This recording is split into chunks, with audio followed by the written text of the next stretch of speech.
Halo semuanya, kali ini kita akan berbicara tentang kitab Hagai.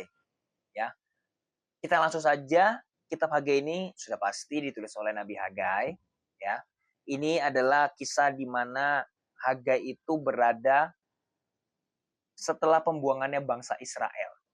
Ya, jadi ketika orang Israel itu pulang dari Babel, ya, itu dia langsung pulang dan ingin membangun rumah Tuhan. Nah, jadi untuk apa kita membaca kitab Hagai ini? Supaya kita itu dididik oleh Tuhan untuk cinta akan rumah Tuhan. Dan bahwa Tuhan tidak pernah berhutang kepada mereka yang membangun gerejanya.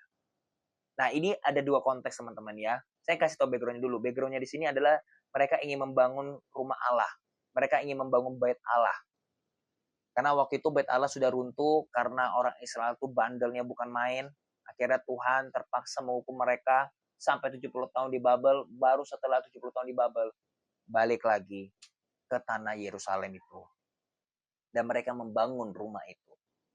Nah, konteksnya pada saat itu tuh memang rumah Allah itu memang harus dibuat teman-teman. Kalau rumah Allah tidak diurus, maka berkat tidak akan tercurah. Kita langsung saja buka aja di kitab Hagai ini, pasal yang kedua, ayatnya ke-19 sampai yang ke-20. Nanti saya akan kasih tahu aplikasinya ya. Perhatikanlah mulai dari hari ini dan selanjutnya. Mulai dari hari yang ke-24 bulan ke-9. Mulai dari hari diletakkannya dasar bait Tuhan. Perhatikanlah. Apakah benih masih tinggal tersimpan dalam lumbung? Dan apakah pohon anggur dan pohon ara, pohon delima dan pohon zaitun belum berbuah? Mulai dari hari ini, aku akan memberi berkat. Tahu nggak kenapa Tuhan bicara kayak gini? Karena pada saat orang Israel pulang dari tanah Babel itu, mereka itu fokusnya kepada rumah mereka masing-masing.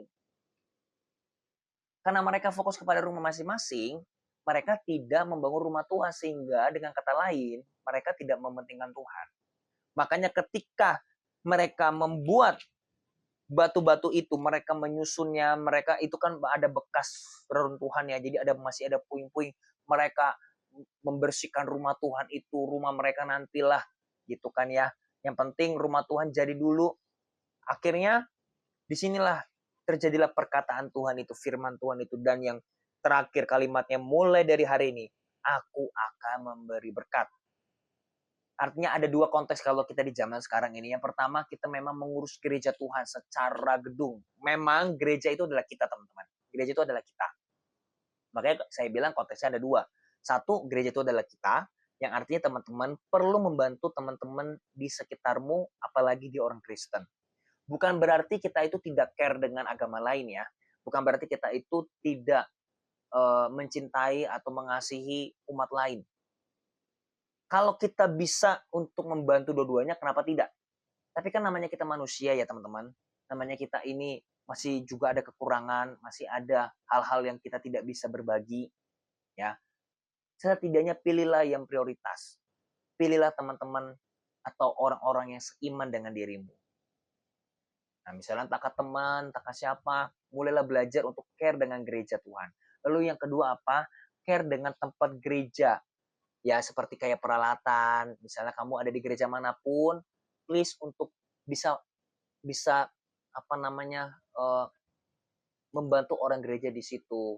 Baik mungkin pendetanya, mungkin ada peralatannya masih kurang, mungkin ada perlengkapannya, apapun itu, tolong bisa dibantu. Itu nggak harus jadi orang kaya, ya, tapi setidaknya teman-teman bisa bantu gitu loh. Toh juga itu untuk jemaat gitu loh.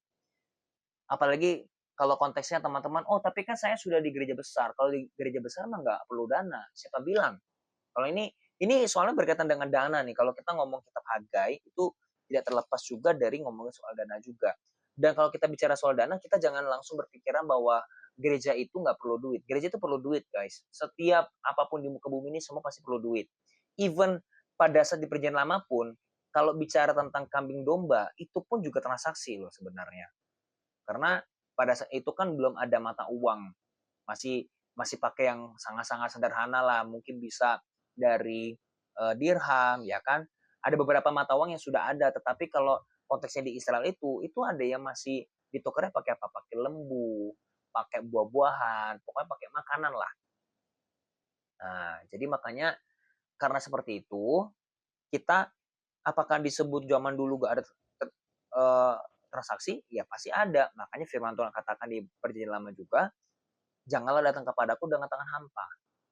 Nah, tapi konteksnya yang saya bicarakan di sini bukan berarti teman-teman harus kasih jutaan rupiah atau berapa. Kita nggak bicara tentang nominalnya. Kalau teman-teman bisa berapa, silakan dibantu. Tapi ingatlah, orang yang menabur itu pasti akan menuai yang baik. Gitu loh. Teman-teman tidak akan bisa mendapatkan berkat Tuhan kalau teman-teman itu tidak punya hati dengan gerejanya. Ini nggak selalu bicara tentang uang.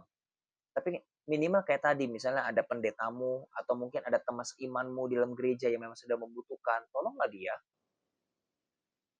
Tolong dia. Gitu. Dan kalau misalnya konteksnya ada peralatan yang memang perlu dibeli, silahkan bisa patungan.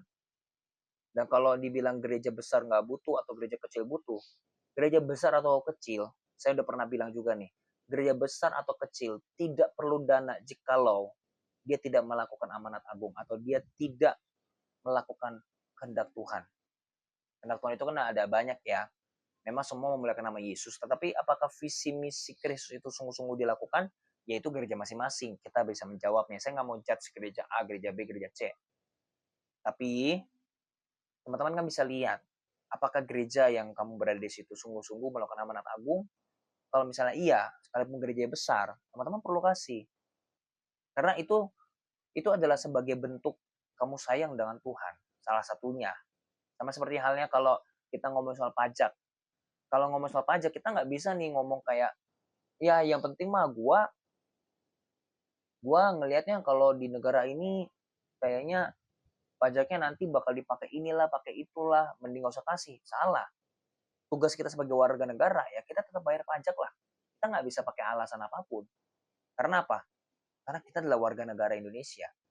Nah begitu juga teman-teman, kalau dalam konteks gereja, karena Tuhan yang memerintahkan itu, mau alasan apapun, mau nanti duitnya dihilangin atau apa, itu udah urusan mereka. Nanti juga kalau memang misalnya memang karena dananya digelapkan atau apa, itu nanti Tuhan yang akan buka. Tuhan yang akan tutup mereka. Tetapi kita jangan sampai kita salah oleh karena orang lain salah. Jadi kitab Hagai ini diajarkan untuk belajar mencintai rumah Tuhan. Dan kalau bagi kamu yang benar-benar sungguh-sungguh melakukannya, Tuhan tidak akan berhutang. Tuhan tidak akan berhutang. Tuhan pasti akan membuka berkat-berkatnya yang lain. Gitu loh. Misalnya kalau kamu nggak bisa dana, daya pun juga nggak apa-apa. Kamu bantu nih, ya. Mungkin kamu nggak dikasih duit sama orang gereja, ya karena kamu sebagai volunteer misalnya. Tapi Tuhan akan membuka profit itu di tempat kerjamu, di tempat bisnismu. Jadi nggak harus semua tempat itu ada profitnya. Seperti money, seperti uang. Tapi bisa saja dalam bentuk kesehatan, bisa saja dalam bentuk kalau kamu nanti dalam dunia bisnismu atau dalam pekerjaanmu kamu diberkati lebih banyak atau mungkin dapat promosi ilahi. Saya mau ngomong begini bukan berarti ikut Yesus pasti kaya, enggak.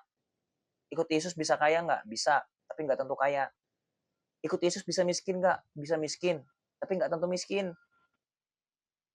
Jadi jangan pikir tentang kesana dulu gitu. Saya percaya penonton saya ini tidak seperti orang-orang di luar sana yang langsung menjudge pendeta atau langsung menjudge gereja begini begitu. Saya percaya teman-teman semua sudah dewasa rohani. Makanya saya kasih firman yang lebih dia mungkin keras seperti ini. Ya. Jadi semangat teman-teman untuk bisa membangun gerejamu masing-masing. Tolonglah gembalamu di situ, pendetamu agar nama Tuhan dimuliakan dan semakin disebarkan penginjilan itu. Amin. Thank you and God bless you.